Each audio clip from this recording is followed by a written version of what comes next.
Sabe aquele momento que parece que todo mundo se afastou, que as conversas diminuíram, as mensagens pararam de chegar, que simplesmente parece que você não tem amigos, não tem ninguém e sua vida não está indo pra frente? Confesso pra vocês que eu acredito que todo mundo que tá passando por uma transformação, todo mundo que tá inconformado com a vida, todo mundo que tá insatisfeito com aquilo que tá fazendo, passa por isso, mas só passa por isso a hora que decide mudar. Por que eu falo isso pra vocês? Porque a partir do momento que você começa a mudança, você começa a entender que certos lugares não fazem mais parte da sua vida, que certas pessoas deixam de ser importantes para vocês, mas não quer dizer que elas não são mais importantes, não quer dizer que essas pessoas simplesmente você deve abandonar da vida de vocês. Pelo contrário, as pessoas são importantes no tempo que elas precisam ser importantes. Você pode perceber que tem amigos de infância de vocês que provavelmente hoje vocês nem conversam mais, mas que na época e por um bom tempo eles foram grandes amigos que fizeram hoje você se tornar o que você é, provavelmente. Existem parentes que você tem contato no começo da sua vida que depois deixam de ser importantes. Tem parentes que, pelo contrário, entram depois da sua vida. Tem amigos que entram, por exemplo,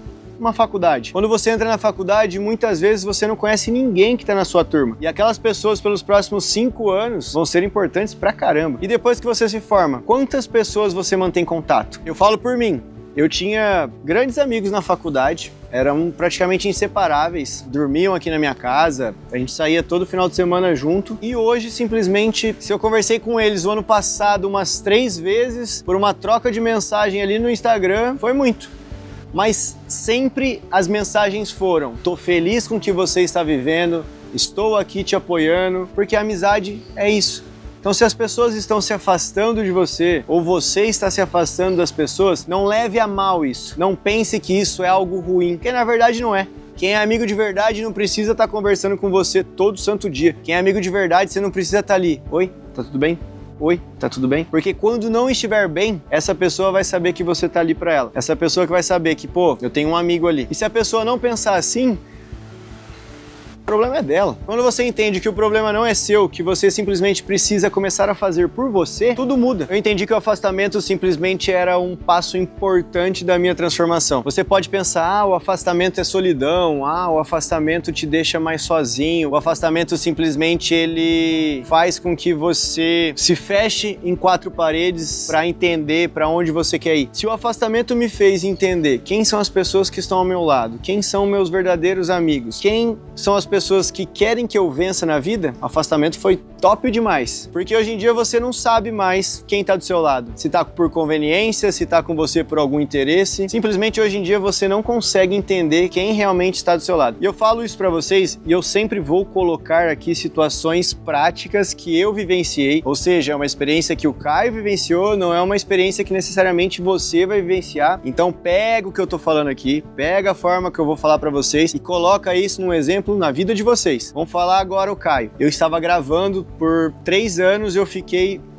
vivendo uma vida que foi muito legal, foi muito boa, mas ao mesmo tempo que eu estava vivendo essa vida, eu me afastei de praticamente todos os meus outros amigos. Me afastei da minha família, me afastei de todo mundo. Por quê? Porque eu estava numa vida constante ali, que o tempo que eu estava me dedicando àquilo ali. Por exemplo, quando eu fui jogador de futebol, cara, eu fui para os Estados Unidos. Eu morei nos Estados Unidos 6 meses, quem eu conhecia lá? Eu fui para uma cidade que era menos de 20 mil habitantes, 1 hora depois de Minneapolis, lá no estado de Minnesota, lá na longe, eu tava praticamente 36 horas de casa se eu saísse agora. Para eu chegar lá agora, eu tava 36 horas de casa chegando em São Paulo. Eu tinha que ir São Paulo, Miami, Chicago, Rochester, pegava um carro e 2 horas para chegar na minha cidade. Quem eu conhecia lá?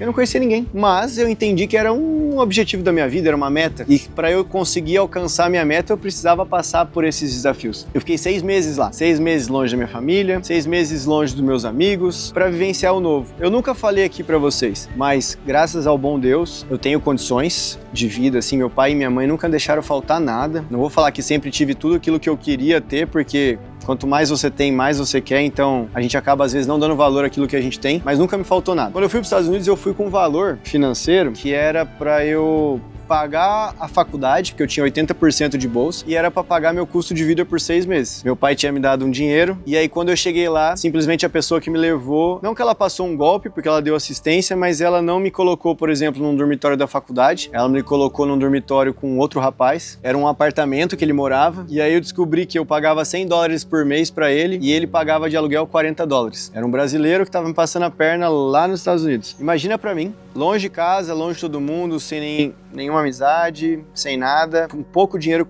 né, com dinheiro contado, ainda sendo passado para trás. Eu havia comprado móveis pro apartamento, um sofá, uma cama. Quando deu errado isso, eu cogitei voltar para cá e, tipo, simplesmente desistir do meu sonho. E na época, era 2016, eu não era tão apegado assim a Deus, eu fazia minhas orações, mas não era tão fervoroso quando eu sou hoje. Hoje eu tô conversando com ele agora, inclusive. Tudo que eu tô falando aqui, eu tô perguntando se eu posso falar antes. E na época eu fiz minhas orações e simplesmente Deus me mostrou que o cara tava me passando a perna. Hoje eu sei que foi Deus, tá, gente? Na época eu não tinha tanta certeza assim. E 4 brasileiros me acolheram lá, que jogavam no meu time, abriram a porta da casa que eles tinham alugado, eles tinham ido pela mesma empresa na época, e foi onde minha vida transformou. Hoje é um grande amigo meu, mora lá em Fortaleza, um dos meninos, que é o Zé, converso com ele e tudo mais. Esse é um dos exemplos que eu tô tentando mostrar pra vocês, que o afastamento daquilo que você daquilo que você vive hoje, ele vem para te engrandecer. Mas vão surgir situações que vão fazer você se pré-questionar se você tá no caminho certo. Quando eu cheguei lá e aconteceu isso, vocês acham que eu pensei o quê? Valeu a pena me afastar da minha vida? Se eu for parar pra pensar, não valia a pena não. Mas eu fiquei porque era meu sonho, era meu objetivo, eu tinha uma meta, eu tinha um propósito. Eu não sabia que era propósito, mas eu tinha um propósito. E no decorrer do tempo,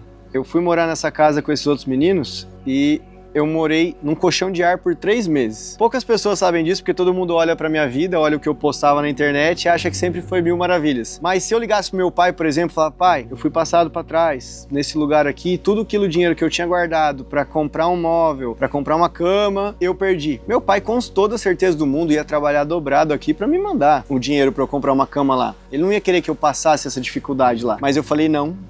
Eu preciso me desafiar, eu preciso fazer com que realmente a minha vinda pra cá faça sentido. Se não for no futebol, que seja pra amadurecimento em outras áreas. E aí eu falei, não, vou ficar aqui no colchão de ar. Fiquei por 3 meses no colchão de ar. Comecei a cortar grama de domingo lá. A gente não podia trabalhar na época, mas a gente achou um jeito de trabalhar lá. Eu cortava grama de domingo por quê? Porque o dinheiro que eu tinha era $200 por mês. $200 por mês eu pagava $150 de aluguel. Sobrava $50. Eu tinha que comprar as comidas, eu tinha que pagar meu celular. O que eu queria fazer, se eu quisesse comprar uma calça, era com $50. Não dava, né, gente? Então eu simplesmente comecei a cortar grama de domingo, comecei a jogar 3 campeonatos mexicanos lá. Comecei a ganhar uma grana para jogar esses campeonatos mexicanos. E quando eu não ganhava grana, eu ganhava alimento, né? Os caras me levavam de manhã para jogar, me davam almoço, me davam jantar, então eu economizava no dia. E sabe como que eu ganhei uma cama? Por incrível que pareça, muitos de vocês ainda duvidam, mas eu acredito que com o decorrer dos meus vídeos vocês vão parar de duvidar. Eu ganhei uma cama na igreja. E comecei a frequentar uma igreja lá, né, uma igreja católica na época lá, e o pessoal se solidarizou com o fato de nós sermos brasileiros, de nós termos poucas condições lá, né, e eles ajudaram a gente, né. Tinha um americano também, o Trinity, que ele deu TV pra gente, ele deu sofá pra gente, que eram coisas descartáveis. Lá eles têm muito esse hábito de fazer doação, de ajudar. E por que eu tô vindo aqui dando esse testemunho gigante sobre a minha vida de 2016 nos Estados Unidos? Porque na mesma época,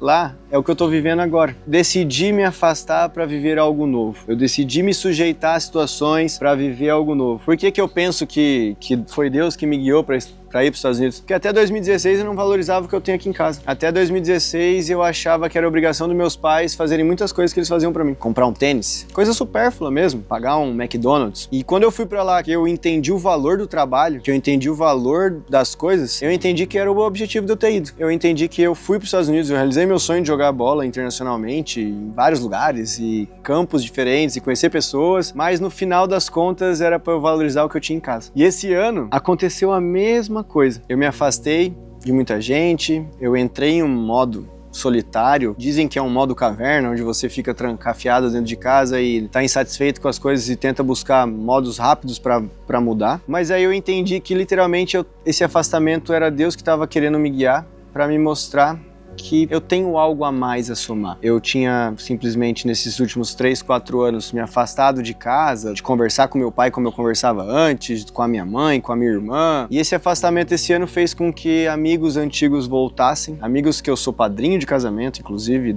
2 deles são sensacionais, assim, são fundamentais para a vida que eu tô levando hoje. E aí foi onde eu entendi que o afastamento, ele não deve ser algo ruim. Que se você tá se afastando hoje, primeiro porque Deus tá escutando conversas que a gente não escuta, tá? Isso aí é, sem sombra de dúvida, a maior verdade que você vai entender aqui agora. Mas também que Deus tem um propósito maior para você. E literalmente foi nesse pensamento, nessa forma de eu colocar minha vida em fatos passados, em coisas que aconteceram no passado, que me fizeram transformar minha vida, que eu entendi que o silêncio me mudou. Que às vezes ficar em silêncio é bom para você literalmente entender e escutar a voz do seu coração, eu ia falar aqui, né? Mas na verdade é escutar o que Deus tem pra gente. Então eu falo pra vocês assim, se vocês tiverem que se afastar pra entender, quem é de verdade vai ficar. Não importa o tempo, não importa quando seja. Se você acha que aquela pessoa, que aquele afastamento daquele lugar é necessário para você construir a vida que você quer levar, vale a pena. No momento vai parecer que não. E falar para vocês que no momento, para mim aqui, tudo que eu vivenciei esse ano, eu falava, caraca, será que eu tô fazendo a decisão certa? Mas hoje eu tô,